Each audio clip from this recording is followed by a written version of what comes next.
अध्यक्ष महोदय से उनके उद्बोधन के लिए, उनके मार्गदर्शन के लिए।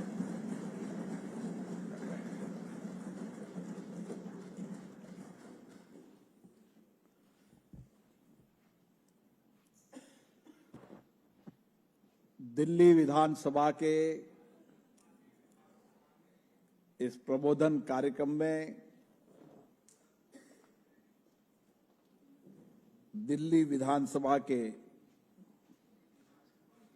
माननीय अध्यक्ष श्री विजेंद्र गुप्ता जी,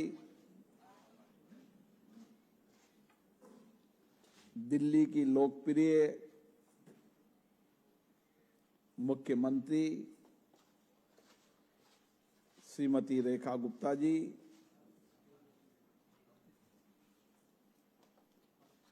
प्रतिपक्ष की नेता पूर्व मुख्यमंत्री आतिशी जी, विधानसभा के उपाध्यक्ष मोहन बिष्ट जी,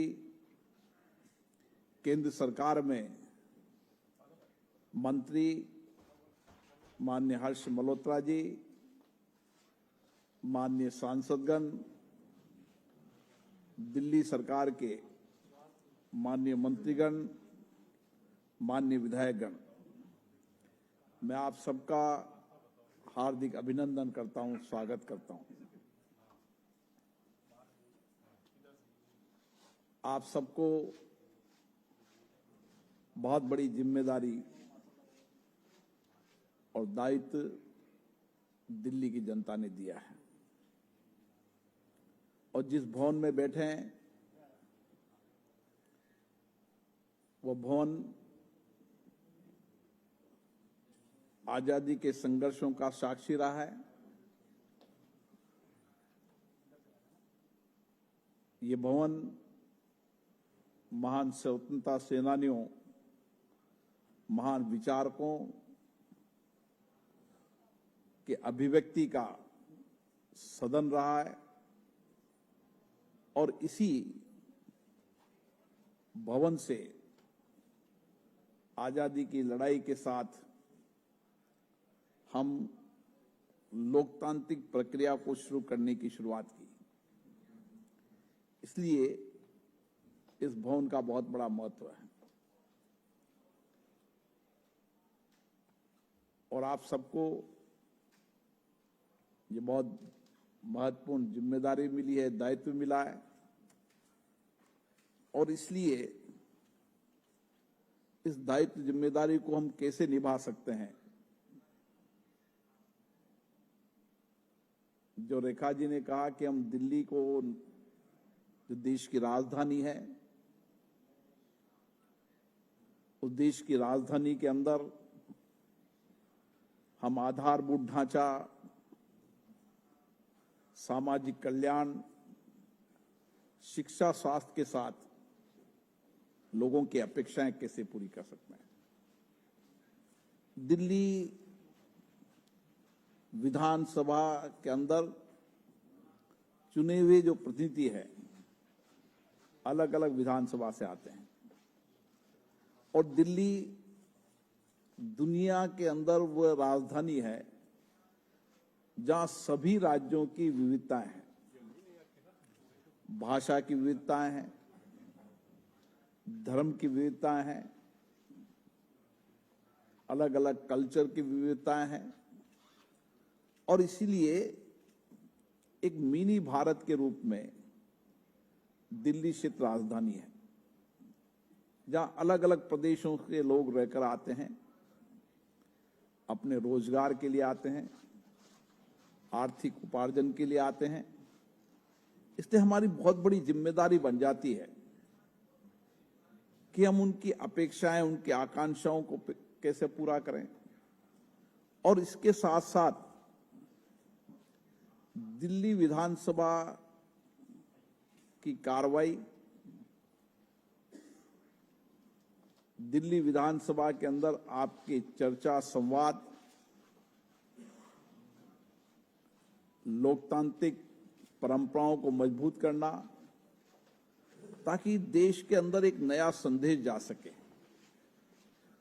और इसीलिए केवल आप एक विधानसभा के प्रतिनिधि नहीं हैं, आप पूरे राज्य का प्रतिनिधित्व करते हैं। और इसलिए राज्य का प्रतिनिधित्व करते हैं तो आपका दृष्टिकोण, आपका विचार,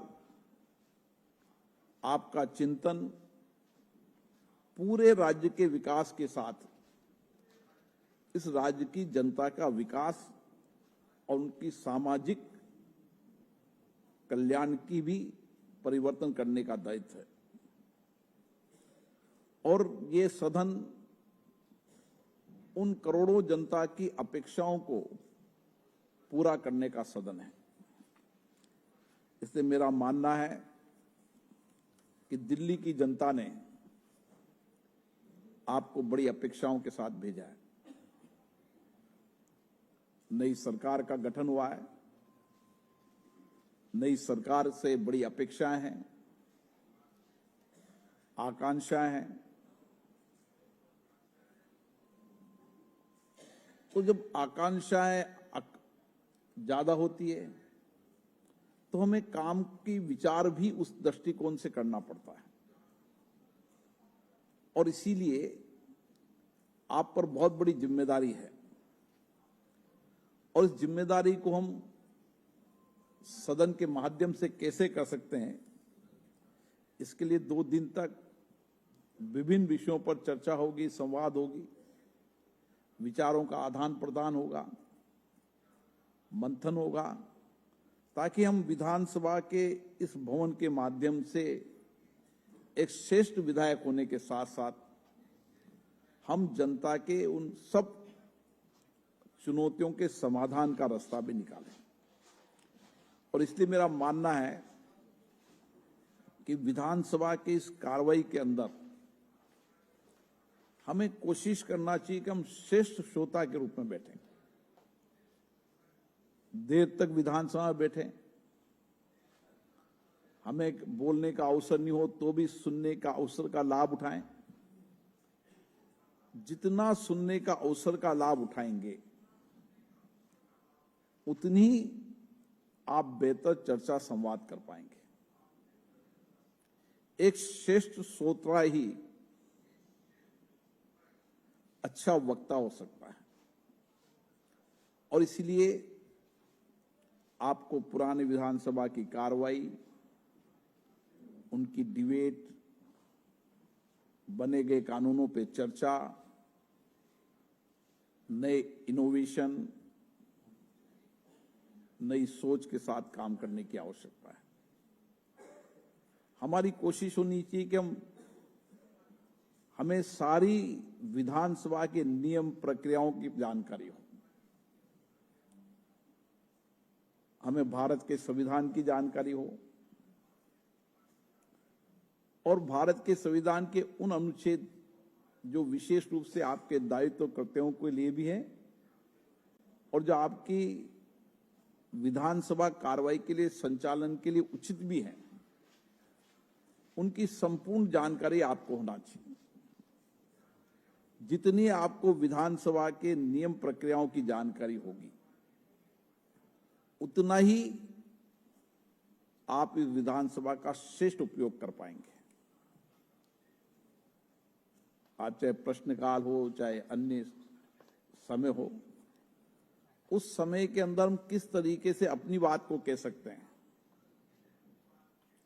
सार्थक तर्क से कह सकते हैं, चर्चा से कह सकते हैं, हमारी भाषा, हमारा विचार, हमारा दृष्टिकोण व्यापक दिखे। और इसी विधानसभा के इसी कक्ष से आप दिल्ली के श्रेष्ठ नेता बन सकते हैं। और इसलिए प्रयास करना चाहिए कि हमारी भाषा संसदीय हो, हमारा विधानसभा व्यवहार संसदीय हो, हम तर्क से अपनी बात को रखें, हम मुद्दों पर चर्चा करें। और इसीलिए आपको जितने पूरी विधानसभा की डिबेट हैं, आने वाले समय में विजेंद्र जी उस सबको डिजिटाइजेशन कर देंगे तो सब्जेक्ट से, विषय से आपको सब यहां पर मिल जाएगी। लोकसभा सचिवालय भी इसके लिए सहयोग करेगा। और मेरा ये मानना है कि आपकी कार्यदक्षता, आपकी कुशलता, आपकी क्षमता, इसके लिए प्रबोधन कार्यक्रम भी एक महत्वपूर्ण होते हैं।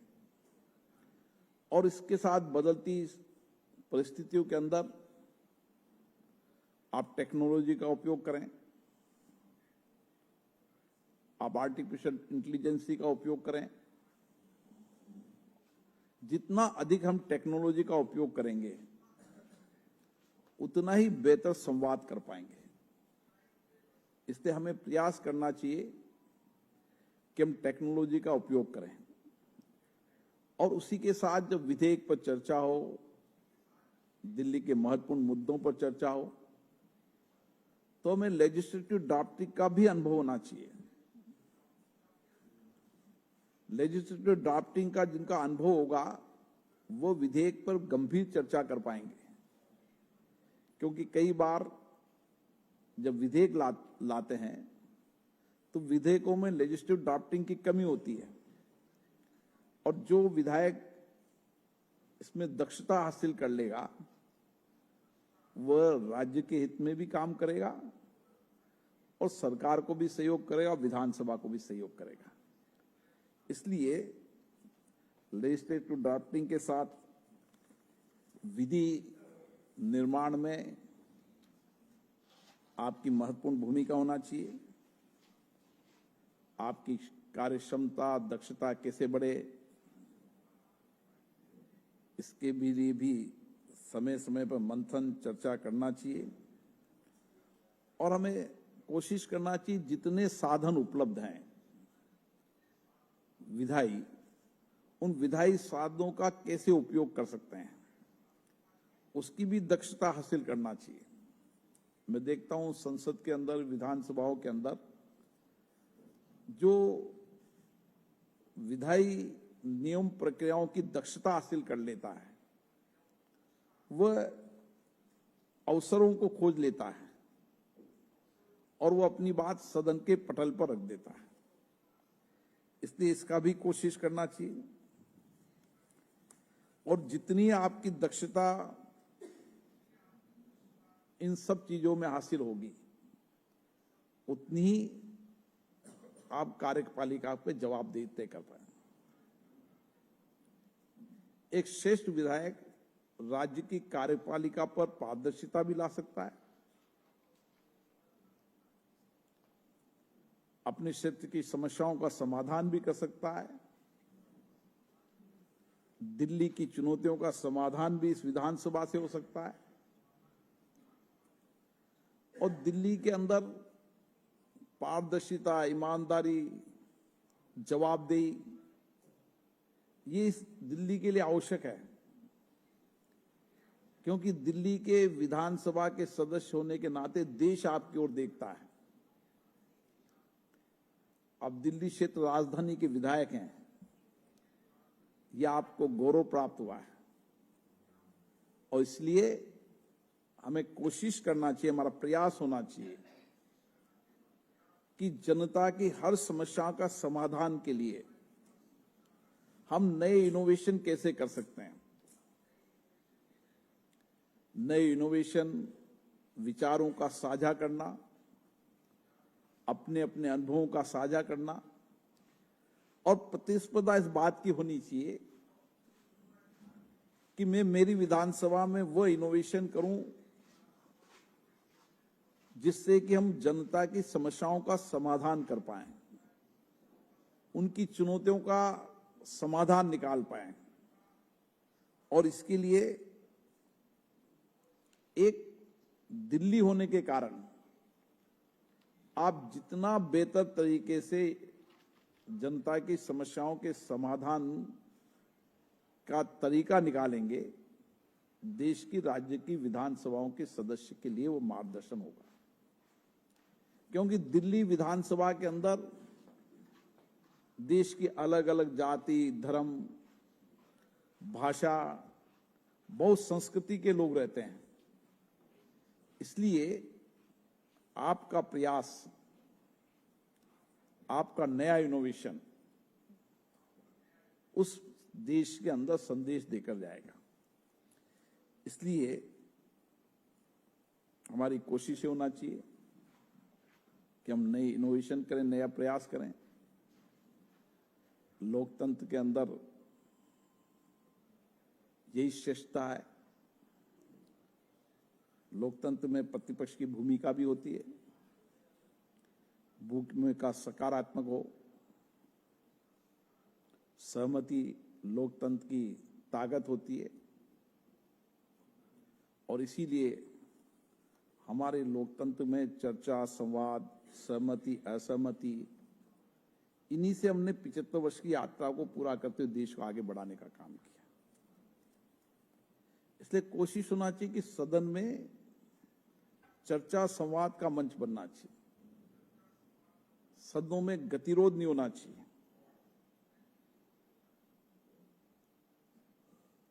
आप अपना दृष्टिकोण दो, अपना विचार दो।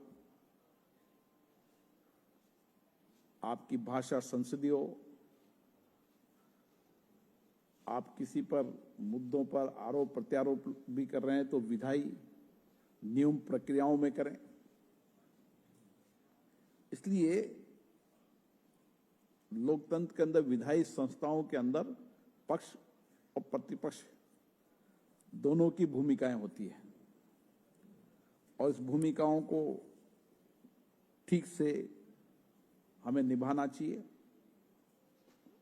एक श्रेष्ठ प्रतिनिधि के विचार में संवाद हो, अधिकतम में जनता से संवाद रखना चाहिए, संपर्क हो, सहानुभूति हो और समाधान हो। ये हमारे दृष्टिकोण होना चाहिए। जितनी आप जनता से संवाद होगा, जितना संपर्क होगा, उतना ही उस प्रदेश की, उस विधानसभा की चुनौतियों, मुद्दों का समाधान आप विधानसभा के माध्यम से भी कर पाएंगे और किस तरीके से कार्यपालिका आपके उठाए मुद्दे को एग्जीक्यूट करें, इसमें विधानसभा का भी आप उपयोग कर सकते हैं और उसके समाधान का क्या रास्ता हो सकता है। मुझे आशा है कि आपके निरंतर संवाद, चर्चा, सहानुभूति, समाधान से दिल्ली में हम नए कीर्तिमान हासिल करें और देश की राजधानी में ऐसा लगना चाहिए कि भारत की राजधानी है। इसलिए हर छोटी समस्याओं का समाधान इस 5 साल में हमारा लक्ष्य होना चाहिए। दिल्ली की हर चुनौतियों का समाधान हर विधायक का लक्ष्य होना चाहिए। मेरी विधानसभा सबसे श्रेष्ठ रहे। मेरी विधानसभा में चाहे आधारभूत ढांचा हो, चाहे सामाजिक आर्थिक कल्याण हो, चाहे लोगों की जीवन को बेहतर बनाना हो, इसके लिए जो हमारे गंभीर प्रयास हो सकते हैं वह गंभीर प्रयास भी करना चाहिए, नए दृष्टिकोण से करना चाहिए, नए विचार से करना चाहिए, नए इनोवेशन से करना चाहिए और हर क्षेत्र की जनता को लगना चाहिए कि मेरा विधायक मेरी मुद्दों, मेरी समस्याओं, मेरी कठिनाइयों के लिए विधानसभा में अपने विचार व्यक्त करता रहता है और उसके समाधान के लिए गंभीर प्रयास करता रहता है। मुझे आशा है 2 दिन के इस कार्यक्रम में आप सभी अपने अनुभवों को भी साझा करेंगे, विचारों को साझा करेंगे। हमारे कई वक्ता आपको विधायी संस्थाओं के तौर तरीके, नियम, प्रक्रियाएं, संविधान, उसकी भी जानकारी देंगे और एक सेशन मुझे लगता है कि आपने सारी टेक्नोलॉजी पे भी लिया होगा। इसलिए मुझे आशा है कि विजेंद्र गुप्ता जी से मैं आग्रह करना चाहता हूं कि दिल्ली की विधानसभा को एक मॉडल विधानसभा बनाओ। मॉडल विधानसभा चर्चा, संवाद, विचार मंथन से भी हो और विधायकों की कार्यदक्षता कुशलता बढ़ाने के लिए, उनकी सहयोग के लिए भी हो और टेक्नोलॉजी का भी अधिकतम उपयोग हो। इन सारी दृष्टिकोणों से हम दिल्ली की विधानसभाओं को देश के लिए मॉडल बनाएं, जिसको राज्य की विधानसभाएं उस मॉडल को अपनाएं। मैं आपको पुनः बहुत बहुत शुभकामनाएं देता हूं आपके नए दायित्व के लिए। आप इस नए दायित्व के साथ जनता की अपेक्षाएं, आकांक्षाएं को पूरा करेंगे और दिल्ली की इस राजधानी को देश की नहीं, दुनिया की श्रेष्ठ राजधानी बनाने में अपना सहयोग करेंगे। बहुत बहुत धन्यवाद।